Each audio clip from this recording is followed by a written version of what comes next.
अस्सलामु अलैकुम वरहमतुल्लाहि वबरकातुह। आज 21 सफरुल मुज़फ़्फ़र है और मैं आज आप सबकी खिदमत में बरेली के दूल्हा अशा इमाम अहमद रजा खां फाज़िल बरेलवी रज़ी अल्लाह तआला अन्हु का जिक्र में सामने लाया हूँ। और मैं अपने ज़बान से नहीं बल्कि आज काफ़ी दिन हो गए, मुझे 5-6 दिन लगभग हो गए, मैंने मुफ्ती साहब की एक भी क्लिप आपको नहीं सुनाई। अगर मैं मुफ्ती सलमान अज़हरी साहब की एक भी वीडियो अगर आपको नहीं सुनाऊंगा तो आप मुफ्ती साहब को भूल जाओगे। तकरीबन गालिबन 100 में से 75% लोग तो भूल ही चुके हैं, सिर्फ 25% लोगों को याद है। और अगर हम लोग यानी जो मुफ्ती साहब की वीडियो डालता है और वो भी डालना बंद हो गई तो मैं यकीन से कहता हूं, लगता है मुफ्ती साहब को तो हम भूल ही जाएंगे। आइए, आज बहुत दिनों बाद मुफ्ती सलमान अज़हरी साहब का बेहतरीन खिताब है, वो भी आने वाला उर्स रज़वी जो है उसी के ताल्लुक से ये मुफ्ती साहब बयान कर रहे हैं। मुफ्ती साहब ने इस वीडियो के अंदर कितनी बड़ी बात कह दी, आप इस वीडियो को सुनेंगे तभी आपको पता चलेगा। अगर आपने सिर्फ मेरी वीडियो सुनी और देखकर चले गए तो फिर बाद में पछताओगे, वीडियो आई थी पर काम की थी, हम सुन नहीं पाए। फिर बरेली का उर्स निकल जाएगा, फिर आप सुनोगे, फिर पछताओगे। सलमान अज़हरी साहब ने आला हजरत के बारे में क्या खूब कहा।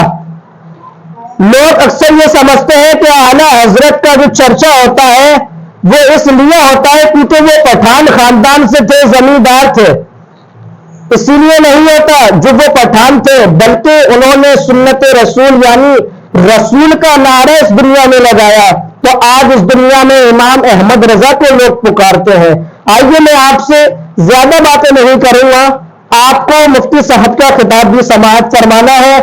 आप मुफ्ती साहब का खिताब समाअत फरमाएं, फिर मुझे कमेंट करके जरूर बताएं कि मुफ्ती साहब ने क्या बात कही, आपको कैसी लगी और मेरी बातें आपको कैसी लगी, आप मुझे कमेंट करके जरूर बताएं। आप ये मुफ्ती सलमान अज़हरी साहब का खिताब सिर्फ जीते जी लोगों पर हुकूमत नहीं करता, इंतकाल कर भी जाए, सदियां बीत जाएं, लेकिन लोगों के दिलों पर से उसका राज खत्म नहीं होता।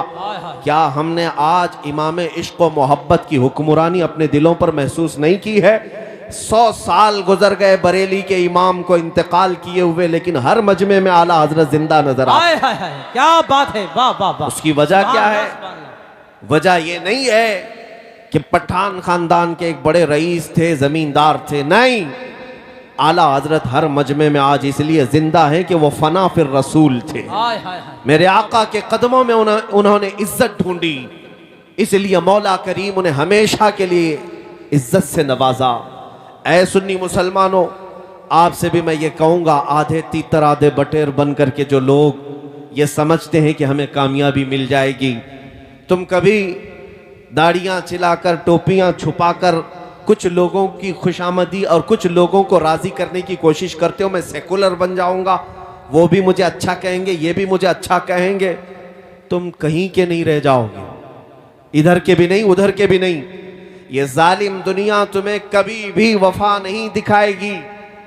काश तुम एक बार मेरे मुस्तफ़ा करीम सल्लल्लाहु तआला अलैहि वसल्लम के पूरे गुलाम हो जाओ, फिर देखो मेरे आका सल्लल्लाहु अलैहि वसल्लम न दुनिया में तन्हा छोड़ते हैं, न कब्र में और न हश्र। नारे तकबीर, नारे रिसालत, शहीद आजम कॉन्फ्रेंस, मसलके आला हजरत, गाज़िए मिल्लत। क्या बात है। इज्जत किसकी है? इज्जत रसूल पाक सल्लल्लाहु अलैहि वसल्लम के कदमों में है, उनके वफादारों की इज्जत है। आज जिन लोगों के मुतालिक आप ये समझते हैं कि अरे भीड़ तो उनकी भी है, कोई सियासत पर बैठा हुआ नेता आ जाए तो वो भी भीड़ जमा कर लेता है, मेरे अजीजों भीड़ का नाम इज्जत नहीं है। क्या बात है। भीड़ का नाम इज्जत नहीं है। वैसे मरे हुए जानवर को देखने के लिए कुत्ते भी भीड़ लगाते हैं, कौवे भी भीड़ लगाते हैं। क्या बात है। वो भीड़ इज्जत की नहीं है, वो नोच खाने वाली भीड़ है, मरे हुए जानवर को नोचने वाली भीड़ है। और हकीकी इज्जत किसे कहते हैं? शायद यहाँ देखी हुई आंखें मौजूद होंगी हुजूर ताजुश शरिया बद्र। सुभान अल्लाह, सुभान अल्लाह। जिंदाबाद जिंदाबाद। मेरे अजीजों, वो सोशल मीडिया के काजी उल कुज़ात भी नहीं थे। मेरे अजीजों, हाँ, मुझे बताया शीशगढ़ वालों ने कि हुजूर ताजु शरिया रहमतुल्लाह ताला अलैह इस मैदान में तशरीफ़ लाए, सुभान अल्लाह सुभान और मैं जब यहाँ आया हूँ तो उनका एक अदना गुलाम बन करके आया हूँ। सुभान अल्लाह सुभान। और मेरे पास जो निस्बत है ज़िंदगी भर फ़ख्र करने की, वो उन्हीं कदमों की निस्बत से। आय हाय सुभान। अल्हम्दुलिल्लाह मैंने इज्जत देखी है बड़े बड़ों की। अगर कोई ये समझता है कि बहुत गोरे होने की वजह से लोग इज्जत करते थे, तो ये तुम्हारी खाम ख्याली है। इराक में, तुर्की में, शाम में, मिस्र में गोरे लोग कम नहीं हैं, बहुत हसीन और जमील लोग हैं। मैं बरेली शरीफ में जानता हूँ शेख उमर सलीम अल आज़मी, इमाम आज़म अबू हनीफा रहमतुल्लाह अलैह की औलाद में से। वो तकरीबन 3 महीने तक यहीं बरेली में थे। बड़े खूबसूरत, उनका चेहरा तो सेब की सुर्खी की तरह।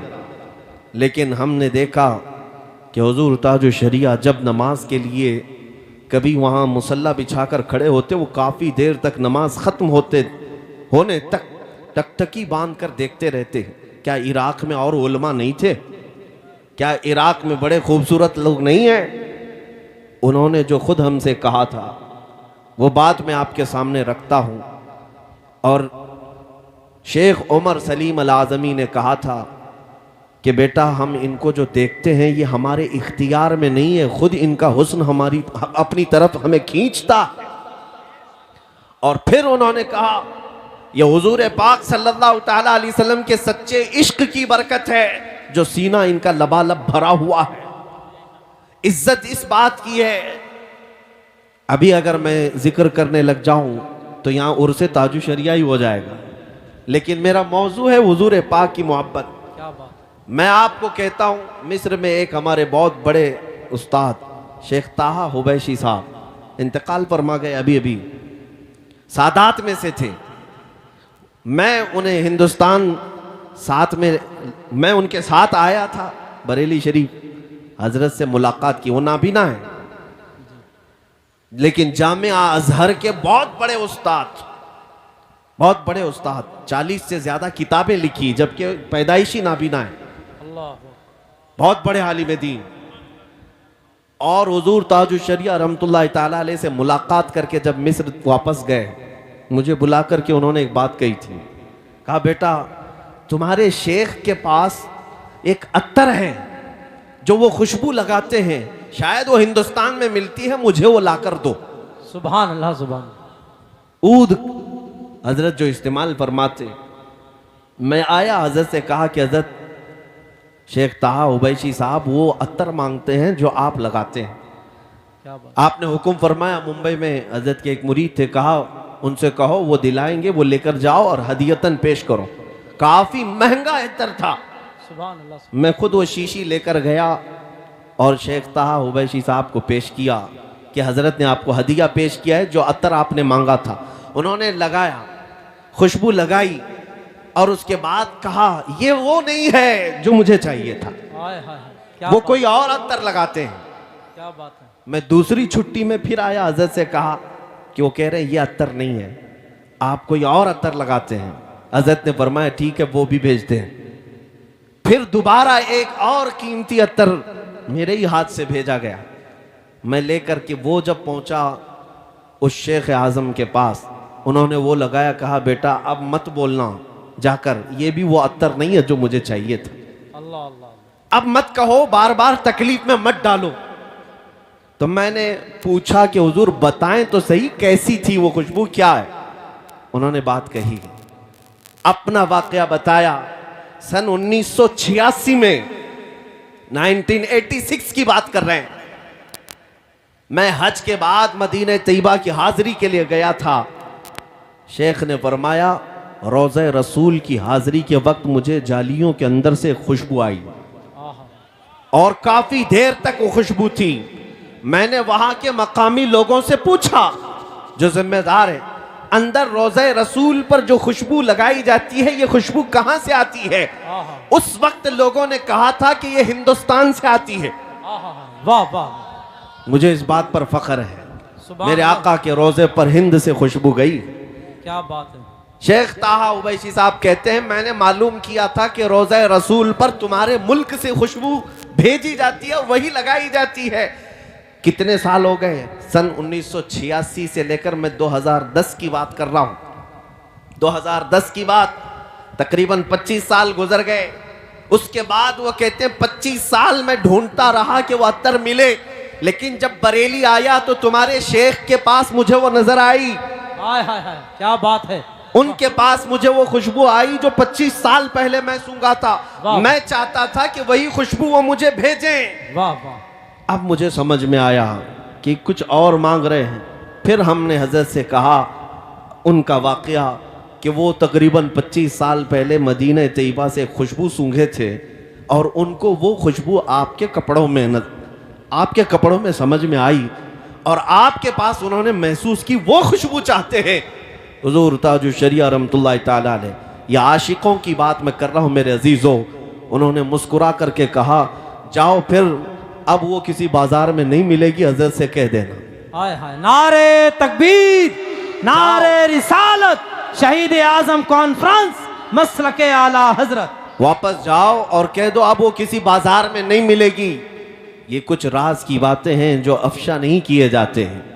मेरे अजीजों, ये जो खुशबुएं थी, ये बाजारों से मिलने वाली खुशबुएं नहीं, ये मेरे मुस्तफ़ा के इश्क की खुशबू है, मोहब्बत मुस्तफ़ा की खुशबू है।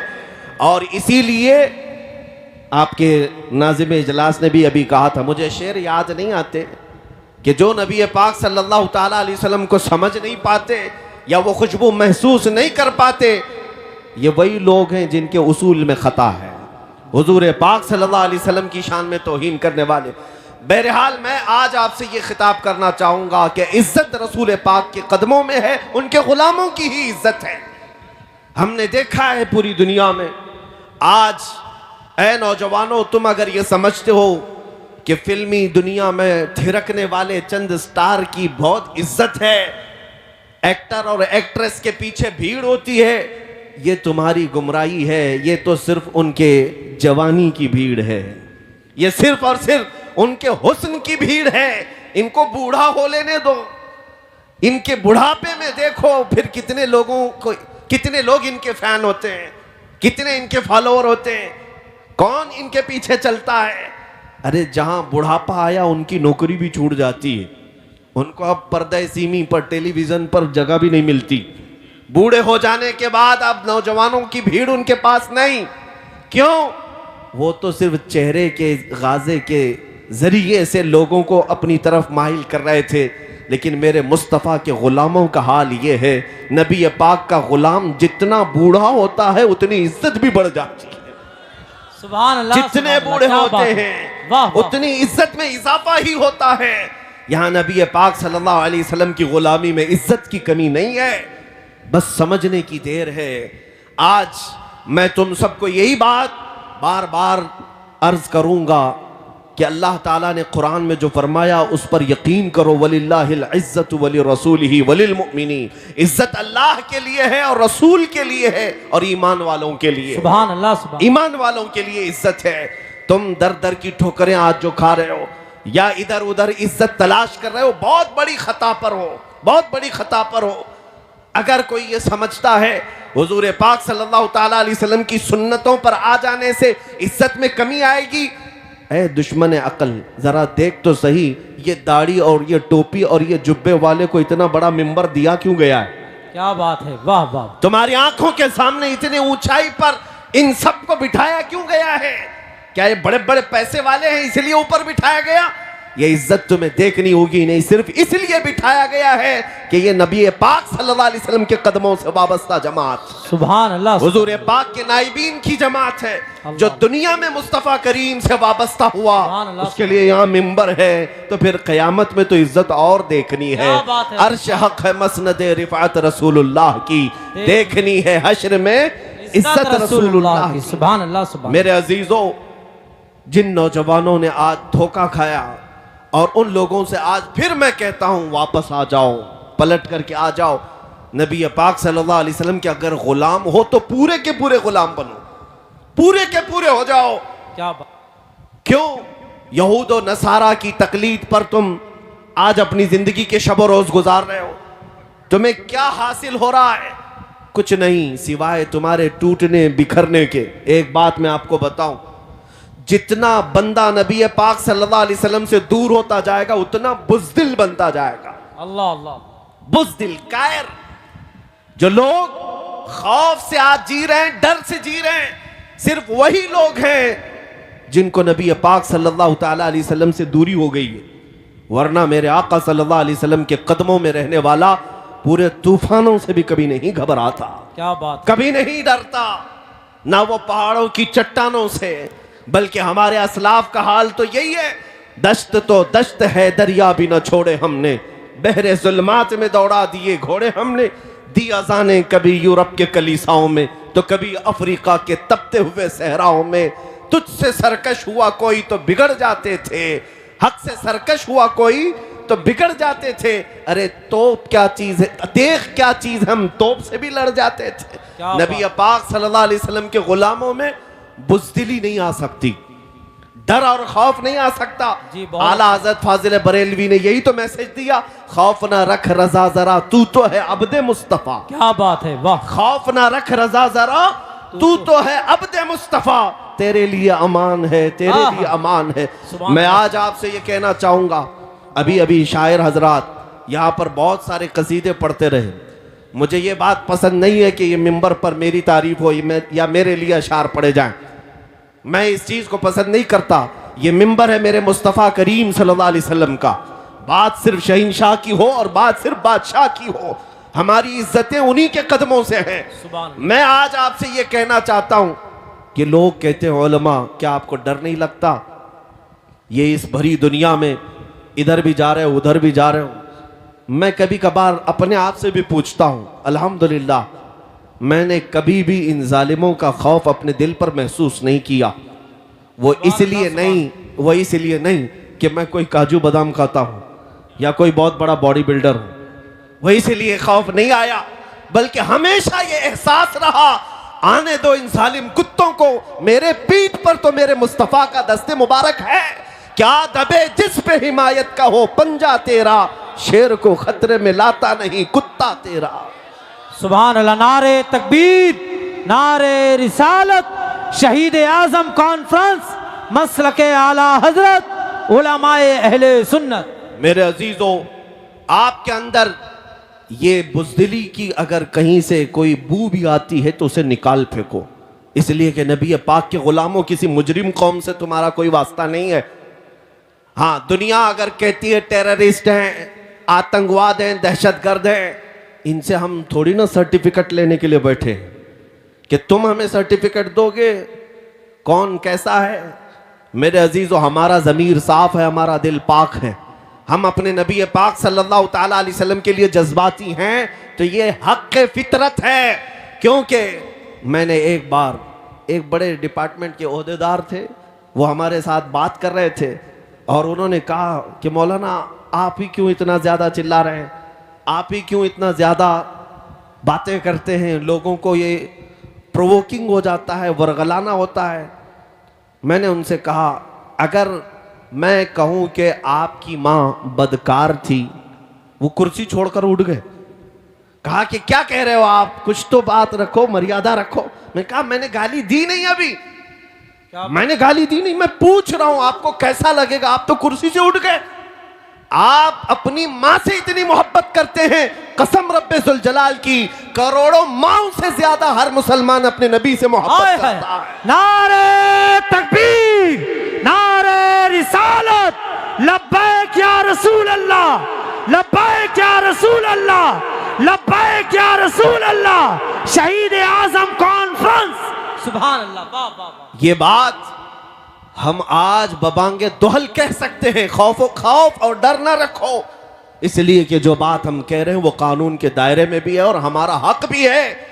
हम हर तरह के जुल्म और अजियतें बर्दाश्त तो कर सकते हैं, मेरे मुस्तफ़ा करीम सल्लल्लाहु अलैहि वसल्लम की इहानत और तौहीन बर्दाश्त नहीं कर पाते। और यही ताकत तुम्हारी हमेशा की तुम्हें जिंदा रखती है। आज से 100 साल पहले जो तुम पर एक्सपेरिमेंट किया गया था, तजुर्बा किया गया था, आज वो जालिमों ने उसको चेक करना शुरू किया है। लोग हमसे सवाल कर रहे हैं ये हालात क्यों इस तरह के खराब होते हैं, कभी इधर से कोई कुत्ता भौंकता है, कभी उधर से कोई हुजूर को गाली देता है, इस्लाम के खिलाफ, कुरान के खिलाफ, ये सब बातें क्यों हो रही हैं आज? मैं उसकी वजह बताता हूं। इन्होंने अब ट्रायल शुरू किया, क्या चीज देखने के लिए कि डॉक्टर जब किसी को सुन करने का इंजेक्शन देता है या गोली दे रहा हो तो डॉक्टर को कैसे पता चलेगा कि ये होश में है या बेहोश है? सुई लगा के देखेगा, चूंटी काट के देखेगा, कैंची लगा कर देखेगा कि मेरा दिया हुआ इंजेक्शन काम कर रहा है कि नहीं कर रहा है, मेरी दी हुई गोली काम कर रही है कि नहीं कर रही है। डॉक्टर को देखने के लिए कुछ तो करना पड़ेगा। अगर उसके हाथ पैर में हरकत होने लगी तो डॉक्टर समझ जाएगा अभी पूरा इंजेक्शन काम नहीं किया, अभी गोली पूरा असर नहीं की है, थोड़ा और सुन होने के लिए, बेहोश होने के लिए दवाई देनी पड़ेगी। ये तो उसूल जानते हैं। इसी तरह पिछले कई सालों से तुम्हें नशा दिया जा रहा है, तुम्हें सुलाने के लिए, तुम्हारे नबी से दूर करने के लिए बहुत नशा तुम्हारे दरमियान आ गया। नशा का मतलब सिर्फ हेरोइन, कोकेन, अफीन ही नहीं, चरस, गांजा ही नहीं, सिगरेट, बीड़ी ही नहीं। नशा जो तुम्हारे हाथों में आज इंटरनेट के जरिए से दिया गया है, यह बहुत खतरनाक नशा दिया गया है। हजारों लाखों नौजवान अपने अखलाक का कत्ल कर चुके हैं इस इंटरनेट की दुनिया पर। रोजाना रात को तन्हाई में गंदी फिल्में देखना, नंगी तस्वीरें देखना, अपनी आंखों को, अपनी हया को बर्बाद करना, ये किसने किया तुम्हारे साथ? कौन कर रहा है ये? तुम्हें मुफ्त में इंटरनेट पहुंचा करके तुम्हारे अखलाक का कत्ल किया गया और तुम बह गए। तुम बह गए, कोई नहीं देख रहा, मां भी नहीं देख रही, बाप भी नहीं देख रहा, जो देखना है देखते जाओ मोबाइल की स्क्रीन पर।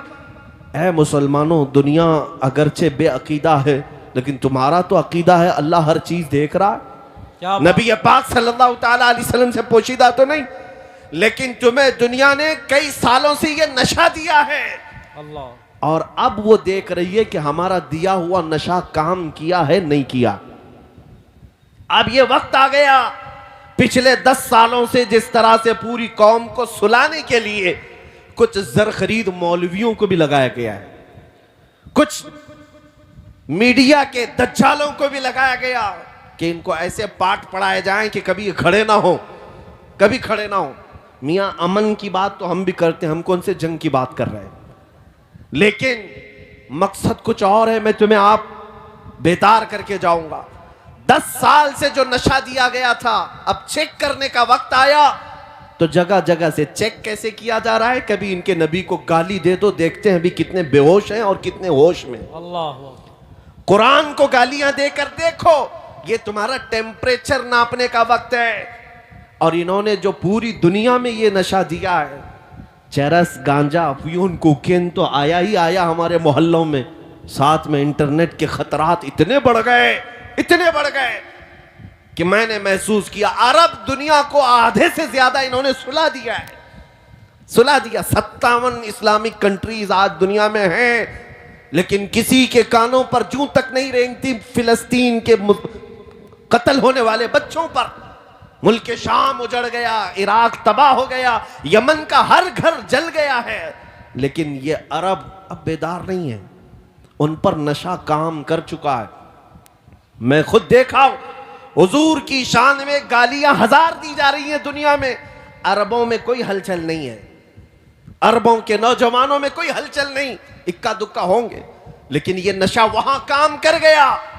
लेकिन अल्लाह का करोड़ा शुक्र एहसान है कि अभी मेरे इस मुल्क में इनका नशा काम नहीं किया। सुभान अल्लाह, सुभान अल्लाह। जो ये पिछले 10 साल से हमारी इस कौम को नशा दे रहे थे, लेकिन अल्लाह का करोड़ा शुक्र ये है, मैंने हिंदुस्तान के चप्पे चप्पे में भी देखा। तकरीबन 6 महीने में 22 स्टेट को जाकर मैंने कई शहरों का दौरा करके देखा। ये जो भीड़ है हर शहर में है, वो मेरे लिए नहीं है, वो मेरे मुस्तफा के इश्क के लिए है। और फिर हमने हर गली से एक नारा सुना, जहां से देखो 8 साल का बच्चा क्यों ना हो, 80 साल का बूढ़ा क्यों ना हो, हाथ उठाता है और कहता है लब्बैक या रसूल अल्लाह, लब्बैक या रसूल अल्लाह, हाथों को उठा के बोले लब्बैक या रसूल अल्लाह, लब्बैक या रसूल अल्लाह। ये तुम्हारा नारा लगाना इस बात की अलामत है कि जालिम कुत्तों का दिया हुआ नशा अभी पूरा तुम पर असर नहीं किया है। इसीलिए मैं अक्सर ये कहा करता हूं, हो सकता है कुछ रास्ता भटके तो हैं नौजवान, गुनहगार तो हो गए, लेकिन मेरे आका का गद्दार कोई नहीं है। हाय हाय हाय, क्या बात है, सुभान अल्लाह सुभान। हुजूर पाक सल्लल्लाहु ताला अलैहि वसल्लम से बेवफाई करना अभी हमारी कौम में आया नहीं, और जब तक ये तुम्हारी खुसूसियत बाकी रहेगी, ये भोंक भोंक कर मर जाएंगे, लेकिन तुम्हारे दीन का बाल बेका भी नहीं करेंगे। हाँ, अगर दुनिया ये समझती, आपको टेंशन लेने की जरूरत नहीं, थोड़ी बहुत तो फिक्र हम सबको भी होती है, आपको भी होती है। अरे देखो फलां जगह एक मुसलमान बच्चे को पकड़ लिया और खंबे से बांध करके लाठियों से मार मार करके इसे कत्ल कर दिया, मॉब लिंचिंग किया। तुम सब वीडियो शेयर कर कर करके अफसोस करते हो। मेरे अजीजों, उन जालिम कुत्तों को ये पता नहीं कि एक नौजवान मुसलमान को अगर तुम कत्ल करके पूरे इस्लाम के मुतालिक अगर ख्वाब देख रहे हो कि ख़त्म हो जाएगा, ऐसा नहीं हो सकता, ऐसा नहीं हो सकता। और ये बात भी मैं आपको बता दूं कि हमेशा कुत्ते झुंड में ही मुकाबला करते। क्या बात है, ये भी तुम्हारे लिए फख्र की बात है। हमेशा करबला के उस मैदान में क्या हुआ, एक तरफ अहले बैत का मुख्तसर काफिला, लेकिन यजीदी कुत्ते 22,000 के लश्कर में आए थे। और नारे तकबीर।